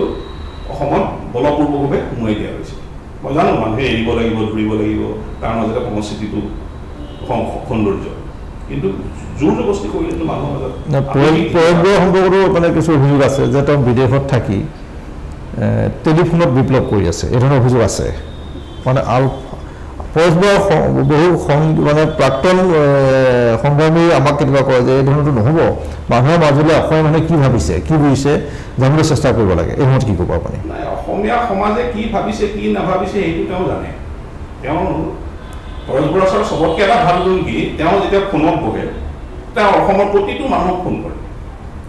খবৰ লয় আপোনালোকৰ লাভ শেহতীয়াকৈ কেতিয়া কথা পাতিছে মোৰ বহুত দিনেই হ'ল আজি 4-5 মাহে হৈ গ'ল চাগে কি কয় কিবা ফোনত কি কথা পাতে সমস্যাবিলাকেই কথা পাতে সাধাৰণতে বেলেগ কথা তেওঁ নাপাতে ঘৰুৱা পৰিৱেশৰ খবৰ লৈ ল'ৰা ছোৱালীৰ খবৰ লৈ মই তেনেকুৱা তেওঁ পৰিয়াল ক'ত থাকে তেওঁৰ পৰিয়ালটোতো বাংলাদেশত আছিলে এতিয়া ক'ত আছে মই নাজানো তেওঁ ক'ত আছে এতিয়া এনেই আপুনি জনাত মই আইডিয়া কৰিব নোৱাৰিম এইটো বিষয়ে কিন্তু তেওঁ কথাহে ওলাই আছে চাইনাৰ পিনে থকা বুলি কয় কোনোবাই বাৰ্মাত থকা বুলি কয় এজন ধৰক ভাৰত চৰকাৰে ইণ্টাৰপোলক দিয়ে মই এইটো জাষ্ট এইটো এটা আলোচনা যে ইণ্টাৰপোলক এজনক মানে দি থৈ দিছে মষ্ট ৱান্টেড হেৰিয়াৰ ভিতৰত তেওঁ আছে চীনত তেওঁ থকাৰ কাৰণটো চীনে তেওঁ আছে চীনে কিয় ৰাখিছে মই কথা জানিব বিচাৰিছোঁ মই হয়তো আপুনিও নাজানিব কিয় ৰাখিছে কিন্তু এটা আপোনাৰ যিটো তেওঁ এসময়ত আপোনাৰ সংগী আপুনি পাইছে পৰেশ বৰুৱাক কি ভাবে আপুনি পৰেশ বৰুৱাৰ এটা বাৰ্গেনিং পইণ্টটো হ'ব পাৰে যেনেকৈ ধৰক মই এতিয়া অকণমান দীঘলীয়া কৈছোঁ আপুনি বেয়া হ'ব ধৰক বাংলাদেশ চৰকাৰ আজি বাংলাদেশত খালেদা জিয়াৰ সময়ত বাংলাদেশত আলফাৰ ভাল এটা ঘাটি আছে কিহৰ কাৰণে আচলতে খালেদা জিয়া ভাৰতবৰ্ষৰ লগত ভাৰতীয় পলিটিক্সৰ ৰাজনীতিৰ লগত সম্পৰ্কটো বেয়া আছিলে ভাৰতৰ লগত সম্পৰ্ক বেয়া আছিলে গতিকে তেওঁ ভাৰতৰ যিখিনি শত্ৰু বুলি বিবেচনা কৰিছিলে তেওঁৰ মগজুৰে সেইখিনিক তেওঁ আশ্ৰয় দিছিলে ভাৰতক অস্থিৰ কৰি ৰাখিবৰ কাৰণে যেতিয়া শ্বেখ হাছিনা আহিলে শ্বেখ হাছিনাৰ লগত পৰিয়ালৰ এটা মিলা প্ৰীতি আছে আগৰে পৰা শ্বেখ হাছিনা মুজিবুৰ ৰহমানৰ দিনৰ পৰা ভাৰতবৰ্ষৰ লগত ভাল সম্পৰ্ক আছে শ্বেখ হাছিনা অহাৰ লগে লগে ভাৰতবৰ্ষৰ লগত সম্পৰ্কটো ভাল হ'ল আৰু প্ৰথম অৱস্থাতেই সেইকাৰণে আমাৰ পৰমবীৰ ৰাজখোৱা হওক চিত্তপৰ্ণ হাজৰিকা হওক যিসকল তাত আছিলে তেখেতসকলক গ্ৰেপ্তাৰ কৰি ভাৰতক সমৰ্পিত কৰিছিলে ভূটানতো সেই একেটাই কথা ভূটান এখন আছিলে, ভূটানত আমাৰ আলফাৰ এটা ভাল ঘাটি আছিলে, কিন্তু ভূটান সৰু ৰাষ্ট্ৰ আছিলে, যিদিনাখনে ভাৰতীয় চৰকাৰে প্ৰেছাৰ দি দিলে সেইদিনাখনে ভূটান এৰিবলৈ বাধ্য হ'ল। এতিয়া চাইনাত এতিয়া এইকাৰণে আছে যে চাইনা ভাৰতৰ বন্ধু বহুদিনৰ পৰা হৈ থকা নাই, এতিয়াও হৈ থকা নাই, মুখে মুখে আছে, কিন্তু মই নাভাবোঁ যে ভাৰতৰ সম্পৰ্ক চাইনাৰ লগত খুব ভাল, খুব মধুৰ বুলি মই নাভাবোঁ। এতিয়া ভাৰতৰ শত্ৰু, ভাৰতৰ শুভাকাংক্ষী নহয়, চীন, যিহেতুকে চীন ভাৰতৰ শুভাকাংক্ষী নহয়, তেতিয়া চীনে ভাৰতৰ বিৰুদ্ধাচৰণ কৰা মানুহখিনি তাত ৰাখি থৈছে, মানে তেওঁ স্বীকৃতভাৱে হওক অস্বীকৃতিপ্ৰাপ্তভাৱে হওক ৰাখি থৈছে তেওঁ। কালিলৈ এনেকুৱা হ'ব পাৰে, এইবিলাক গোটেই বস্তুটোতো আন্তৰ্জাতিক পলিটিক্সৰহে কথা, যেনেকৈ বাংলাদেশৰ লগত এটা আন্তৰ্জাতিক পলিটিক্সৰ কাৰণে ঘাটি এৰিবলগীয়া হ'ল। কাইলৈ যদি এছিয়ান কাণ্ট্ৰিকেইখন গোটেইবিলাক গ'লে ভাৰত, জাপান, চীন চব একেলগে হৈ এখন ইউৰোপীয়ান কাণ্ট্ৰিৰ দৰে এখন কাণ্ট্ৰি প্ৰতিষ্ঠা হয়, ভাৰতৰ লগত চীনৰ সম্পৰ্ক ভাল হয়, তেতিয়া প্ৰথমতে চীন এৰিব লাগিব, যদি চীন সঁচাকৈ চাহত আছে। সেইটো ইণ্টাৰনেশ্যনেল আন্তৰ্জাতিক পলিটিক্সৰ ওপৰত এই গোটেই বস্তুটো নিৰ্ভৰ কৰে। তেওঁ আপুনি তেওঁ অসমলৈ আহে? নিশ্চয় আহে, নিশ্চিতভাৱে আহিব। পাছপোৰ্ট চাওক, আজিকালি উন্মুক্ত, সীমাবিলাক উন্মুক্ত, আৰু যেতিয়া চৰকাৰে ভাল পাব, ধৰক আজি পাকিস্তানে কিবা কাৰণে পৰেশ বৰুৱাক তেওঁ হেৰি হিচাপে ভাবিছে, বন্ধু সদস্য হিচাপে ভাবিছে, বন্ধু বুলি ভাবিছে, চাইনাই বন্ধু বুলি ভাবিছে, গতিকে পাকিস্তানৰ পৰা চাইনা যাবলৈ একো সুবিধা নাই, আছে জানো? চাইনাৰ পৰা নেপাল যাবলৈ একো অসুবিধা নাই। আপুনি আলফা যেতিয়া বৈদেশিক সচিব হৈ আছিল, তেতিয়া আপুনি ম্যানমাৰৰ বাহিৰে বেলেগ কোনো ৰাষ্ট্ৰ গৈছিলে? নাই, ম্যানমাৰ গৈছিলোঁ। আমি হিন্দু বাৰ্মা ৰিভলিউচনাৰী ফ্ৰণ্ট বুলি এটা গঠন প্ৰেচিডেণ্ট আছিলোঁ। সেই বেছত আমি আমাৰ নৰ্থ ইষ্টৰ যিখিনি মানুহ আছিলে, এই নৰ্থ ইষ্টৰ মানুহখিনিহে লগ পাইছিলোঁ, বেলেগ মানে আপুনি ম্যানমাৰৰ বাহিৰে বেলেগ দেশলৈ যোৱা নাই? আৰু পৰেশ বৰুৱা ম্যানমাৰত আপোনাৰ লগত আছিলে এবাৰ, প্ৰথমবাৰ তাতেই আছিলে নে? আছিলে, তাতে আছে, তেওঁ স্থায়ীভাৱে নাথাকে গ'লোঁ, কিছুদিনৰ কাৰণে পালোঁ, তাৰপৰা আকৌ তেওঁ ওলাই অসমত আছিলে। অসমত থকা পিছত যেতিয়া বাংলাদেশত ঘাটিটো আৰম্ভ হ'ল, তেতিয়া আচলতে গোটেই নেতৃত্বৰ মানুহখিনি আপুনি আলফা কিয় এৰিলে? আলফাৰ পৰা কিয় ওলাই আহিল তাৰমানে আপুনি? এইটো এটা দীঘলীয়া কথা, আলফা কিয় এৰি কওকচোন। থুলমূলকৈ ক'বলৈ মই আলফাৰ কিছুমান কামত বিতুষ্ট আছিলোঁ, আৰু এইটো মই সময়সমূহ প্ৰয়োগ কৰিছিলোঁ। 1988 চন মানলৈকে আলফাৰ এটা মুক্ত কথোপকথনৰ ঠাই আছিলে, মানে আপুনি এখন টেবুলত বহি সকলোৱে একেলগে আলোচনা কৰিব পৰা এটা পৰিৱেশ আছিলে। 88 চনৰ 88 চনৰ পিছৰ পৰা যেতিয়া বাংলাদেশত ঘাটি হৈ গ'ল, তেতিয়া নেতৃত্ব বাংলাদেশত অধিকাংশ সময় থাকিবলৈ ল'লে, গতিকে আমাৰ লগত তেওঁলোকৰ প্ৰত্যক্ষ যোগাযোগটো লাহে লাহে একেবাৰে কমি গ'ল। আমাৰ মাজৰ ক্ষোভটো, আমি কোনটো ভাল পাওঁ, কোনটো বেয়া পাওঁ, এই কথাখিনি ক'বলৈ তেতিয়া আমাৰ কোনো নাছিলে। আমি দ্বিতীয় পৰ্যায়হে নেতা,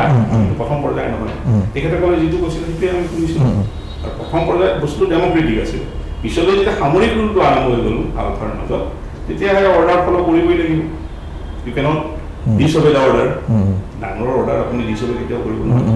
সেই ছিষ্টেমটো যেতিয়া সোমাই গ'ল, তেওঁলোকে যিটো আদেশ দিয়ে মানিবলৈ বাধ্য হৈছিল দলৰখিনি, কিন্তু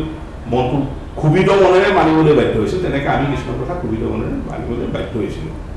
আৰু 1991 চনত যেতিয়া আলোচনা হৈছিল, মোক তেতিয়ালৈকে চৰকাৰী পক্ষৰ পৰা গ্ৰেপ্তাৰ কৰিব পৰা কৰা নাছিলে। মই আত্মগোপন কৰি থকা ঠাইৰ পৰা মোক মাতি অনা হৈছিলে আলোচনা। অসমতে আছিলে তেতিয়া? মই অসমত আছোঁ, মই আইনৰ সমস্যাত অসমলৈ আহিছোঁ। মোক তাৰ পৰা মাতি অনা হৈছে আলোচনাৰ কাৰণে। মই আলোচনা কৰিবলৈ গৈছোঁ, মোক লৈ যোৱা হৈছে। আৰু অনুপ চেতিয়া ছাৰ আছিলে, সুনীল নাথ আছিলে, জীৱন শইকীয়া বুলি এজন আছে, এনেকৈ মানে আমি কেইবাজন আলোচনালৈ দিল্লীলৈ গ'লোঁ। সেইদিনাখনে প্ৰথমবাৰৰ কাৰণে আলফাৰ নামত মই গ্ৰেপ্তাৰ হৈছোঁ। গ্ৰেপ্তাৰ নহয়, মানে মই তেওঁলোকে মাতি নিয়াৰ কাৰণে গৈছোঁ। মাতিছিলে দিল্লীলৈ গৈছিলোঁ, নৰসিংহৰ লগত কথা পাতিলে জানে, নাপালে। সেইবাৰ পোৱা নাই। সেইবাৰতো আমি জাষ্ট দিল্লীৰ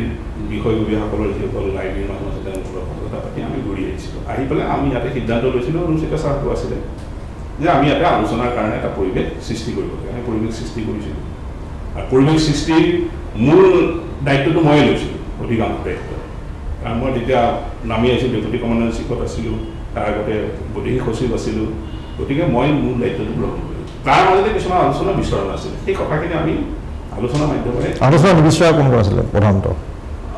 সেইটো সময়ত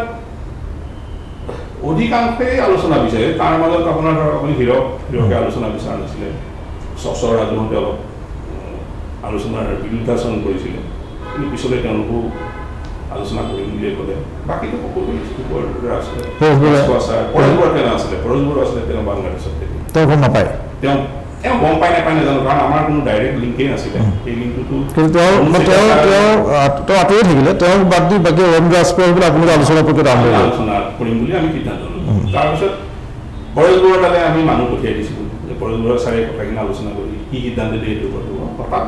ডিক্লেয়াৰ হ'ল যে নহয় আমি আলোচনা নকৰোঁ আকৌ আত্মগোপন কৰিব লাগে তেতিয়া সেই পৰ্যায়টো নাছিলে আত্মগোপন কৰাৰ তেতিয়া নহয় তেতিয়া আকৌ আত্মগোপন কৰাৰ পৰ্যায়টো আমাৰ হাতত তেতিয়া ৰাস্তা খোলা নাছিলে ইতিমধ্যে আমি সোমাই গৈছিলোঁ বিভিন্ন ধৰণে আমি সোমাই গৈছিলোঁ ন চৰকাৰৰ পক্ষৰ লগত সোমাই গৈছিলোঁ প্ৰায় তেতিয়া আকৌ নতুনকৈ আত্মগোপন কৰা মানে আমাৰ কাৰণে বিপদ আছিলে আৰু সেইকাৰণে আমি তেতিয়া চাব আপুনি দ্বিতীয় পৰ্যায়ৰ 70% মানুহে আমি ওলাই আহিছিলোঁ তাৰপিছত আলফাৰ অলপ বিপৰ্যয় হ'ল এতিয়া আকৌ খণ্ডৰি উঠিছে আলফা পৰিৱেশ আছে তাৰমানে পৰিৱেশটো কিহৰ কাৰণে হৈছে মই এতিয়া কৈছোঁ এতিয়া কিন্তু পৰিৱেশ এটা গঢ় লৈ উঠিছে মানুহৰ মাজত খুব এটা সোমাই গৈছে কিন্তু এইটো কথাওতো মানুহে উপলব্ধি কৰে যে ভাৰতৰ দৰে এখন ৰাষ্ট্ৰক ইমান এটা শক্তিশালী সৈন্য বাহিনীক যে আলফাই বাহিৰত গৈ পেলাই কেইশমান ল'ৰা ছোৱালীয়ে ট্ৰেইনিং লৈ পেলাই কিবা স্বাধীনতা আনিব পাৰে এইটোতো এটা বাস্তৱত মানে যিটো আমি মানে গ্ৰাউণ্ড ৰিপৰ্ট যিটো সেইটো মতেতো এইটো সম্ভৱ নহয় আজিৰ পৰ্যায়তে নহয় তেতিয়া পৰ্যায়তে সম্ভৱ নাছিলে সম্ভৱ নাছিলে বুলিও নক'ব সম্ভৱ নহয় বুলিও আপুনি নক'ব এতিয়া কি হ'ল পাব্লিকৰ মবিলাইজেশ্যন আৰু পাব্লিকে কি ভাবে সেইটোৰ ওপৰত বহু কথাই নিৰ্ভৰ কৰিব আজি আপুনি এটা মই সৰু উদাহৰণ দিছোঁ আজি আমেৰিকাই নাটোৰ সদস্য ল'ব লাগে ইউক্ৰেইনৰ কাৰণে ৰুছিয়াই এটেক কৰিছে যাতে আৰু নাটোৰ সদস্যৰ সংখ্যা বাঢ়ি গৈ পেলাই যাতে তেওঁ নিজে পঠিয়াই সেইকাৰণে তেওঁ শীতল যুদ্ধখনক তেওঁ এতিয়া মানে প্ৰত্যক্ষ যুদ্ধলৈ ৰূপান্তৰিত কৰিছে ৰুছিয়াই এই শীতল যুদ্ধৰ প্ৰক্ৰিয়াটো কিন্তু চলি থাকিব পাৰে অসমক চাৰেণ্ডাৰ লাগে অসমৰ চাৰেণ্ডাৰক আমি মানুহখিনিৰ মানসিক মবিলাইজেশ্যন যিটো সেইটো কিন্তু চলি থাকিব আৰু ভাৰতবৰ্ষৰ সকলো কিন্তু বন্ধু নহয় আজি যদি ৰুছিয়াই জোৰ জবস্তি এই গোটেই পৃথিৱীৰ বিপৰীতে গৈ পেলাই মানে মই প্ৰায় গোটেই পৃথিৱী বুলি কৈছোঁ গোটেই পৃথিৱীৰ বিপৰীতে গৈ পেলাই যদি যুদ্ধ এখন কৰিব পাৰে কালিলৈ ভাৰতৰ 70 ৰাষ্ট্ৰৰ এখনে যুদ্ধ কৰিব নোৱাৰিব বুলি আপুনি ভাবিছে নিশ্চিতভাৱে পাৰিব যদি কৰোঁ বুলি ভাবে যদি 70টা মই এইটো এটা প্ৰশ্ন আছে ধৰক স্বাধীনতা বিচাৰিছে আলফাই কিছু ল'ৰা ছোৱালী 200-300 ল'ৰা ছোৱালী গৈ যায় তাৰ বিপৰীতে এটা নিৰ্বাচন 84%-85%লৈকে মানুহে ভোটদান কৰিছে গণতন্ত্ৰত সেইটো কথা আছে এই ব্যৱস্থাটোৰ প্ৰতি আস্থাও প্ৰকাশ কৰিছে কাৰণ ভাৰতবৰ্ষৰ ভিতৰতে অন্যতম ৰাজ্য আছিল অসম য'ত 84-85% ভোট দিছে বহু মানে বিহাৰ বা তেনেকুৱা ৰাজ্যতকৈ আমাৰ সেইটো বেছি আছিলে যিটো নিৰ্বাচনী প্ৰক্ৰিয়া বা যিটো গণতান্ত্ৰিক প্ৰক্ৰিয়া তাৰ প্ৰতি মানুহে সঁহাৰি দিছে সেইটো চাওক 20 টু বিজে এটা সৰু আপুনি এইটো নক'ব যে কোৱান্টিটি আৰু কোৱালিটি আপুনি কোৱালিটি যদি ভালেই থাকে আৰু যদি 20% মানুহ ভাবে যে আমি এইখন চৰকাৰ ভাল পোৱা নাই এই 20% মানুহে মবিলাইজ কৰিব পাৰে হৈছে আজিৰ পৰিস্থিতি যিটো হৈছে আপুনি যিটো কৈছে আজিৰ পৰিস্থিতিটো আপুনিও জানে ময়ো জানো ৰাজনীতিটো কেনেধৰণে গঢ় লৈ উঠিছে ৰাজনীতিত ভাল মানুহ সোমাবলৈ কিমান অসুবিধা এতিয়া ভাল মানুহৰ দ্বাৰা ৰাজনীতি কৰিবলৈ কিমান অসুবিধা কিন্তু কিছু ভাল মানুহখিনি এতিয়াও আছে আৰু এই মানুহখিনিক অনুসৰণ কৰি যে আকৌ কাইলৈ কিছু মানুহ নোলাব সেইটো আপুনি আজিয়ে কৰিব নোৱাৰে মানুহ কিন্তু নোলাব কিন্তু আজিৰ পৰিৱেশত স্বাধীনতা লাগে বুলি কৈ যুঁজ কৰিব পৰা শক্তি কিন্তু আলফাৰে হওক বা যদি কেতিয়াবা মই আকৌ কৈছোঁ আকৌ যদি আন্তৰ্জাতিক ৰাজনীতি পলিটিক্সটো যদি ইণ্টাৰনেশ্যনেল পলিটিক্সটো যদি কিবা চেঞ্জ সলনি নহয় আজিৰ দিনত এই যিটো অৱস্থা স্থবিৰ অৱস্থা এই অৱস্থাটো আৰু ধৰক এটা যুগত আপোনালোকে যিটো কৈছিল যে নৰ্থ ইষ্ট যিটো গ্ৰুপ আছিলে আপুনি চেয়াৰমেন আছিলে মানে বিদ্ৰোহী গোট আছিলে মই তাত নাগালেণ্ডৰ NSCNৰ বাহিৰে বাকীবোৰ নাই নেকি এতিয়া আৰু সক্ৰিয় নহয় নেকি এই ধৰণৰ আৰু NSCNৰ খাপলাংটো মূলভাৱটোৱে সক্ৰিয় আটাইতকৈ শক্তিশালী আছিলে খাপলাঙৰ গোটটো একেবাৰে দুৰ্বল নহয় কিন্তু এওঁলোকে আলোচনা প্ৰক্ৰিয়ালৈ আহি গৈছে কিন্তু আলোচনা হয়তো বহুত আগবঢ়া নাই আলোচনা আগবাঢ়ি যোৱাগৈ নাই NSCNো সেই দুৰ্বল এতিয়া ক্ৰমাগতভাৱে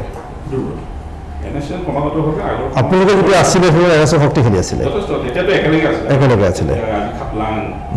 যিটো NSCN আৰু মুগা হিচাপে যিটো একেলগে আছিলে তেতিয়া সংযুক্ত হিচাপে শক্তিশালী যথেষ্ট শক্তিশালী আছে ভাঙি কৰি পিছত লাহে লাহে মই পুৰো বিচাৰিম ধৰক এই মুহূৰ্তত অসমতে শান্তিৰ পৰিৱেশ অসমৰ ভৱিষ্যতৰ উন্নয়নৰ ক্ষেত্ৰত অসমৰ নতুন প্ৰজন্মৰ কাৰণে চৰকাৰ আলফাই কি ধৰণে আগবঢ়া উচিত আলোচনা মাজলৈ আহিব লাগে শান্তিৰ পৰিৱেশ চবেই বিচাৰে শান্তি লাগেই কাৰণ সকলোতে পিছত পুলিচ মিলিটাৰী যিয়ে হওক সদায় অসমীয়া নিৰ্দিষ্ট এমুঠি মানুহে সদায় লক্ষ্য হৈ পৰে সাধাৰণতে সাধাৰণ পৰিয়ালৰ যিবোৰ ল'ৰা ছোৱালী সেইবোৰ লক্ষ্য হৈ পৰে এই বিষয়টো এতিয়া পৰস্পৰৰ যিটো আপুনি ক'লে যে তেওঁ অহাৰ আশা নাই বা চৰকাৰে চবে চেষ্টা কৰিছে আমি যদি দেখিছোঁ চৰকাৰৰ পৰা আবেদন কৰি আছে নতুন মুখ্যমন্ত্ৰীয়ে যথেষ্ট তেওঁ প্ৰথম পৰস্পৰকে প্ৰথম আহ্বান জনাইছে যে আলোচনালৈ আহিব লাগে আৰু মই কি ভাল কাম কৰিছে কি বেয়া কাম কৰিছে বেলেগ বিষয় কিন্তু তথাপিও এই মুখ্যমন্ত্ৰীয়ে এই বিষয়টোত কিন্তু তেওঁ যথেষ্ট সজাগ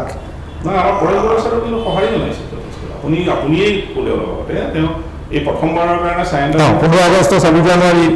তেওঁ বিৰোধ কৰা নাই সেইটো কৰি লৈ পেলাই মানে এইটো এটা অভিযোগ আছে তেনেকে কৰি কিন্তু তেওঁ সদস্য ভৰ্তি অভিযান বা সাংস্কৃতিক শক্তিশালী কৰিবলৈ গৈ আছে আলফাৰ মানুহখিনি ধৰি আছে অস্ত্ৰ সম্বৰণ কৰি থৈছিলে আলফাই চৰকাৰে অস্ত্ৰ সম্বৰণ কৰি ৰাখিব লাগিছিলে একেবাৰে সমানে আলোচনা এটা প্ৰক্ৰিয়া এটা মই দুটা কথা বিচাৰিম শেষত আৰু আমি শেষত আহিছোঁ ধৰক পৰেশ বৰুৱাই আলোচনা কৰি সহায় জনাব লাগে আপোনাৰ মতে আৰু চৰকাৰে এটা পৰিৱেশ সৃষ্টি কৰিব লাগে এই যে ধৰা কৰা মানুহৰ প্ৰতি যিটো এটা সন্ত্ৰাসময় এটা পৰিৱেশ দুই পক্ষৰ পৰা যিটো সেইটো অলপমান নিয়ন্ত্ৰণ হ'ব লাগে সময় লাগিব দীঘলীয়া হ'ব কিন্তু সময় লাগিব পুৰণা বেমাৰ একেদিনাইতো ঠিক সময় লওক কিন্তু লাহে লাহে দুই পক্ষই পৰিৱেশ এটা সৃষ্টি কৰিব লাগে দুই পক্ষই কিন্তু সন্মানজনক জেগাত থাকি আলোচনা কৰিব লাগে সেইটো পৰেশ বৰুৱা ছাৰক সন্মানজনকভাৱে মাতি আনি এতিয়া যিটো অৱস্থা কৰিছে তেনেকুৱা অৱস্থা কৰিলে তেওঁ নিশ্চয় নাহিব যে সেইটো তেওঁ চিয়'ৰ হ'ব লাগিব যে মই সন্মানজনক অৱস্থাত আলোচনা কৰিব পাৰিম আৰু মোৰ এই বিষয়টো তেওঁৰ যিটো মূল বিষয় সাৰ্বভৌম কথাটো অন্ততঃ টেবুলত আলোচনা হওক কি আপোনালোকে ধৰক অসম চৰকাৰ আনুষ্ঠানিকভাৱে লগ ধৰি এই বিষয়ে কিবা অনুৰোধ কৰিব পাৰে নেকি অসমৰ স্বাৰ্থৰ ক্ষেত্ৰত প্ৰাক্তন আলফাৰ তৰফৰ পৰা তেখেতক জনোৱা হৈছে নতুন মুখ্যমন্ত্ৰী আমাৰ হিমন্ত বিশ্ব শৰ্মাৰ নামেৰে আগতো সমাজ সমাজৰ কথা আছে এতিয়া মুখ্যমন্ত্ৰী আমাৰ আগত জনোৱা হৈছে আলোচনা কৰিব লাগে আলোচনাৰ মাধ্যমেৰে চাওক মানুহৰ মনত যেতিয়া অশান্তি থাকিব ভাল সৃষ্টি কেতিয়াও নহয় সৃষ্টি হ'বলৈ হ'লে মানসিক শান্তিটো থাকিব লাগিব সৃষ্টি হ'ব ভাল সৃষ্টি হ'ব মই বেয়া সৃষ্টি কৰা এতিয়া যে মানুহৰ ভাল সৃষ্টিবিলাক নোহোৱা হৈছে লাহে লাহে এই মানসিক অশান্তিবিলাক এটা শান্তিপূৰ্ণ পৰিৱেশ সৃষ্টি হ'লে আৰু চৰকাৰখন আগুৱাই আহিলে পৰেশ বৰুৱা ছাৰ আগুৱাই আহিলে মই একদম দিব পাৰোঁ আমাৰ মুখ্যমন্ত্ৰী ডাঙৰীয়াই যিটো কৈছে 5 নম্বৰ ৰাজ্য কৰিব 5 নম্বৰ ৰাজ্য কৰিবলৈ অসমত ইমান অসুবিধা নহয় চৰকাৰ আৰু দুই সকলোৱে মিলি যদি কাম কৰে চৰকাৰৰ কিন্তু সদিচ্ছা থাকিব লাগিব চৰকাৰ মুখে নহয় মুখে কৈ থকা নহয় হাতে কামে বস্তু প্ৰদৰ্শিত হ'ব লাগিব মানে গম পাব লাগিব আঁচনি চাউল দি পেলাই কৰিলে নহ'ব উঠি অহা যিটো প্ৰজন্ম চাব আপুনি এতিয়া আপুনি মই ৰাজনীতিৰ কথা কৈছোঁ আপত সৰু সৰু ল'ৰা ছোৱালীবিলাক বেছিকৈ গৈছে কিয় গৈছে উঠি অহা প্ৰজন্মটোৱে কিন্তু দেখি আছে মাকক 1200 টকা দিছে এই উঠি অহা ল'ৰা ছোৱালী নিবনুৱা হৈ আছে কিমান চাকৰি BA পাছ কৰিছে MA কৰিছে MSc কৰিছে তেওঁলোকে বহি আছে একো নাই সংস্থাপন কিমান চাকৰি কৰিব লগা আছে চাকৰিটো এটা কিন্তু হেৰি নহয় দেই চাকৰি চৰকাৰে কিমান দিব 22 লাখ নে 23 লাখ মানে চিঠিপ্ৰাপ্ত নিবনুৱা আছে প্ৰায় 40 লাখে আছে এইখিনি ৰেজিষ্টাৰ্ড মানে ইমান হোৱা নিবনুৱা কেতিয়াবা ভৱিষ্যতে কেতিয়াবা কোনো চৰকাৰে নহয় মানুহো জানে মানুহ উৎপাদনমুখী কৰিব লাগিব যাতে বেকাৰ হৈ নাথাকে আপুনি চাব আপোনালোকে কৰিছিলে ব্ৰহ্মপুত্ৰ সমবায় মোৰতো ব্ৰহ্মপুত্ৰ এতিয়া মই যোৱা বছৰ আমাৰ সমবায়ৰ গোটেইখিনি মিলি পেলাই 2020 আমাৰ দেশৰ কৰি দিছে যে দুটা কাম কৰিছিলে আপুনি মূল খুঁটি বুলি কওঁ মূল খুঁটি বুলিয়ে কৈছোঁ আহি পেলাই আপুনি এখন বাতৰি কাকত কৈছে দেওবাৰ প্ৰচলনটো ভাল আছিলে সেইখন তাৰপিছত আপুনি ব্ৰহ্মপুত্ৰ সমবায় নাম দি পেলাই এটা গোট বনাই পেলাই উৎপাদনমুখী কাম বন কৰিছে কি পৰ্যায় আছে সেইটো বাতৰি কাকতখন যিবিলাক বন্ধ হৈছে বন্ধ হৈছে দেওবাৰ মানে পলিটিক্স 1995 আমাৰ অলপ পলিটিকেল হেৰি অলপ প্ৰব্লেম হ'ল এখন বন্ধ হ'ল দেওবাৰ বন্ধ হ'ল ব্ৰহ্মপুত্ৰ সমবায় কেনেকুৱা ধৰণৰ আচল মূল মানুহকেইজন হ'ল চাহ বাগিচা এখন আছে আপোনাৰ আছে এতিয়াও আছে তাত প্ৰায় কেনেকুৱা 200 মান লেবাৰে কাম কৰে এতিয়া চাহ বাগিচাখন ভালেই চলি আছে বাকীটো আৰু মহিলাৰ ওপৰত যিটো লাভ লোকচান লকডাউনৰ ব্ৰহ্মপুত্ৰ সমবায়ত কিমান ল'ৰা ছোৱালী সমবায়ত মহাবতৰ সমবায়খন অলপ বেলেগ ধৰণৰ তাত একচুৱেলি মহাবতৰ সমবায়ৰ মূল মানুহজন হ'ল চিত্তবন হাজৰিকা ছাৰ আৰু আমাৰ তাৰ দুই এজন আছে লগত মই আছোঁ গোটেই গতিকে সেইখন সমবায় যিটো ব্ৰহ্মপুত্ৰৰ যিটো হেৰি পৰে চৰ পৰে 4-5 দিন 7 দিনমান পানী থাকিলে আকৌ পানী শুকায় সেই চৰ অঞ্চলত খেতি বাতি কৰে খেতি বাতি কৰাৰ পিছত সৰিয়হ আপোনাৰ নহৰু বিভিন্ন ধৰণৰ এই দালি এইবিলাক কৰে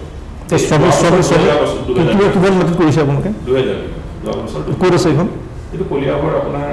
এইটো হেৰি বুলি কয় কুকুৰা কটা পাহাৰটো 2000 বিঘা মাটি আৰু শ্ৰমিকসকল তাৰ ওচৰৰ এটা গোট বনাই দিয়া হৈছে অসমৰ ল'ৰা ছোৱালী চব 11জনীয়া 12জনীয়া কিমান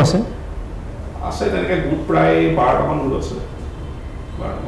চৰকাৰে কিন্তু সহায় কৰিছে দেই এগ্ৰিকালচাৰ ডিপাৰ্টমেণ্টে সহায় কৰিছে বিশেষকৈ বীজটো দি পেলাই সহায় কৰিছে ভাল কাম এইটো এটা হেৰি পেলাই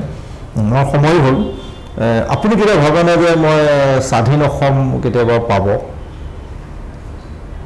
পৰিৱেশে যদি কয় কিন্তু আহিব অসম্ভৱ বুলি একো নাই অসম্ভৱ বুলি মই আপোনাক আগতেও কৈছোঁ মানচিত্ৰখন সদায় আপুনি বিচাৰেনে এতিয়ালৈকে মই সেই সময়ত এটা পৰিৱেশত জন্ম হৈছিলোঁ এটা পৰিৱেশত আমি আৰম্ভ কৰিছিলোঁ এতিয়া সেই পৰিৱেশটো তেনেকুৱা ধৰণৰ নহয় যে আজিয়ে মোৰ চাইনটা লাগিব কিন্তু এনেধৰণে যদি চলি থাকে মানে মই এইটো ক'বলৈ বেয়া পাইছোঁ যে বাহিৰৰ অপসংস্কৃতি এটা যদি জোৰ জবস্তি কিছুমান ভাষা যাব বিচাৰে তেতিয়াহ'লে তেতিয়াহ'লে কিন্তু বিদ্ৰোহ ভাষাৰ ওপৰত জোৰ জবস্তি কৰিব জোৰ জবস্তিক বস্তু নহয় এছিমিলেশ্যন হ'বলৈ হ'লে স্বয়ংক্ৰিয়ভাৱে স্বতঃস্ফূৰ্তভাৱে হ'ব লাগিব সমন্বয় সহযোগিতাৰে এতিয়া কিন্তু বলপূৰ্বকভাৱে জাপি দিয়াৰ নিচিনা হৈছে সেই প্ৰক্ৰিয়াটো যদি চলি থাকে তেতিয়াহ'লে কিন্তু মানুহ চাহিদা পায় নাপায় নাজানো মানুহ কিন্তু বিদ্ৰোহী হ'ব আৰু আগফালে যে গতি কৰিব নিশ্চিত কা আন্দোলনটো চাওক আপুনি মই নকওঁ কোনোবাই কৈছে বা কোনোবাই কৈছে বেয়া কিন্তু মই কাৰ আইনখনৰ মই বিৰোধাচৰণ কৰোঁ ব্যক্তিগতভাৱে মই বিৰোধাচৰণ কৰোঁ মই ভাল নোপোৱা নাই কাৰণ আমাৰ এটা ভয় আছে ন সাপে খুলিলে লেজুলে হয় বুলি এসময়ত বঙালী বংগ ভাষাটো অসমীয়া ভাষাৰ ওপৰত কেনেধৰণে জোৰ জবস্তি কৰি পেলাই জাপি দিয়া হৈছিলে চবেই জানে আকৌ সেইটো ৰিপিট হয় বুলি মানুহে ভয় খায় এইবিলাক কাম কৰিব নালাগে প্ৰিয় দৰ্শক এয়া আছিল কল্পজ্যোতি নেওগ আলফাৰ প্ৰাক্তন বৈদেশিক সচিব সুদূৰ গুৱাহাটী ছাত্ৰ সন্থাৰ সভাপতি একালৰ দেওবাৰ নামৰ এখন বাতৰি কাকত জনপ্ৰিয় হৈছিলে সেইখন তেওঁলোকে প্ৰতিষ্ঠা কৰিছিলে প্ৰকাশ কৰিছিলে আলফাৰ পৰা ওলাই আহিছে যদিও সামাজিকভাৱে এতিয়াও সক্ৰিয় হৈ আছে বিভিন্ন কামত লিখা মেলাৰ লগত জড়িত হৈ আছেনে আপুনি মাজে লিখা মেলাও কৰিছিলে বিশেষকৈ আজিৰ দিনটোত পৰেশ বৰুৱা আলফাৰ সৈতে আলোচনা এই বিভিন্ন বিষয় লৈ পেলাই অসমৰ সমাজ জীৱনত সাংঘাতিকভাৱে চৰ্চিত হৈ আছে বিষয়টো আমি সেই বিষয়টো আলোচনা কৰিব কাৰণে শ্ৰী নেওগক মাতি আনিছিলোঁ আমি তেওঁ যথেষ্ট কথা মুকলিভাৱে কথাখিনি কৈছে হয়তো কিছু কথা বিতৰ্কও হ'ব পাৰে নহ'বও পাৰে কিন্তু মনৰ কথাখিনি কৈছে কেনে পালে কি কথা আপোনালোকে মতামত জনাব আজিৰ প্ৰতিপক্ষৰ পৰা মই জ্যোতিমণি বৰাই বিদায় লৈছোঁ নমস্কাৰ